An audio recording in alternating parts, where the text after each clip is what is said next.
the hilarious and complex world of lying. Hey everyone, and welcome back to the channel. Today, we're diving headfirst into the hilarious, awkward, and sometimes downright bizarre world of lying. Yes, that thing we all do, from the time we're toddlers blaming the dog for the broken vase, to adulthood where we're pretending to enjoy kale smoothies. Seriously, who invented that stuff? So, why do we, as supposedly intelligent human beings, engage in this elaborate dance of deception?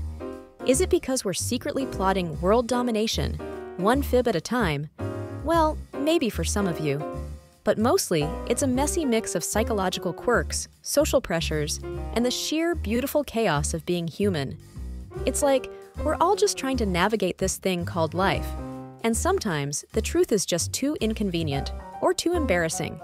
Now let's be real, the world is one giant, never-ending stage, and we're all just improvising, often badly with our lines. And lying?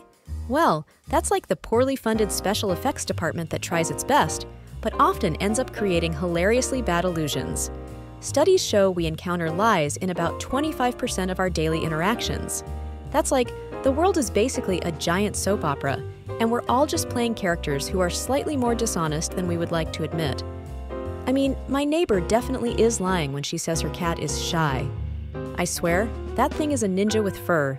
So, what pushes us down this slippery slope of fibs, tall tales, and blatant untruths? Well, the big one is, of course, fear. Imagine a kid who accidentally draws all over the wall with permanent marker. They're not suddenly a criminal mastermind, but they're utterly terrified of their parents' reaction.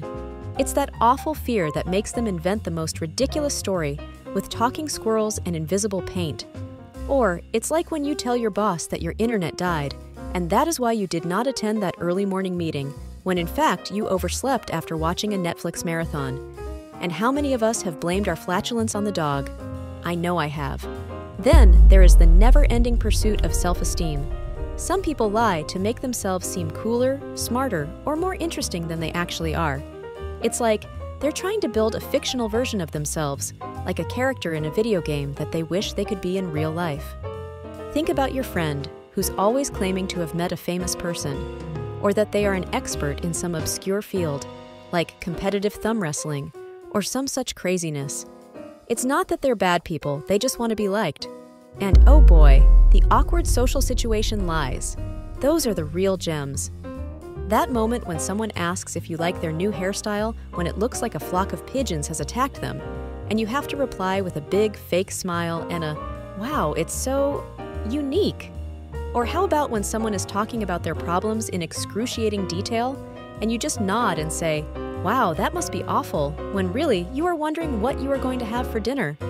It is like, we are just trying to be polite, and to keep the world spinning and not burn everything to the ground. And then, of course, there are the manipulative lies. These are the lies told by people who just want to get their own way, regardless of who they hurt. Paul Ekman, the lying guru himself, says we have about 9 main reasons we lie. Everything from avoiding punishment to trying to win over someone's admiration. He is also the guy who knows how to read micro-expressions. Have you ever tried that? It's harder than it looks. He says we lie for ourselves and for others. It's a minefield of human behavior, and most of us are just stumbling through in the dark. Now let's talk about the psychological cost of all of these lies. It takes a lot of mental energy to be a liar. It's like you're basically running a parallel universe in your head, with all these fake timelines and invented scenarios that you have to keep track of. It's exhausting. Plus, it messes with your conscience. All that guilt and shame? Yeah, that's the cost of lying. Then there is the biggie, lying ruins relationships.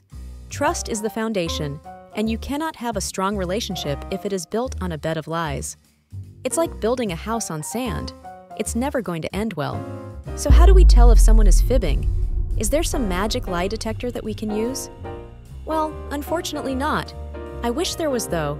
Imagine how much easier life would be. But we do have some clues. Liars tend to avoid eye contact, like they have committed some form of crime. They get twitchy, like they have been drinking too much caffeine, and they might just start sweating for no reason. And their story is always a bit too perfect. It just sounds like they are reading from a script. Joe Navarro, the ex-FBI agent with the amazing observational skills, says that even the most skilled liar will slip up somewhere. It's just human nature. Lying has some nasty societal implications too. Imagine all those lies being told by politicians and in business. It erodes public trust and just makes the world a more cynical place. So yeah, lying is not just a problem of individuals, but a much bigger issue in our society. It affects everything from the economy to our everyday lives. So, what's the big takeaway here?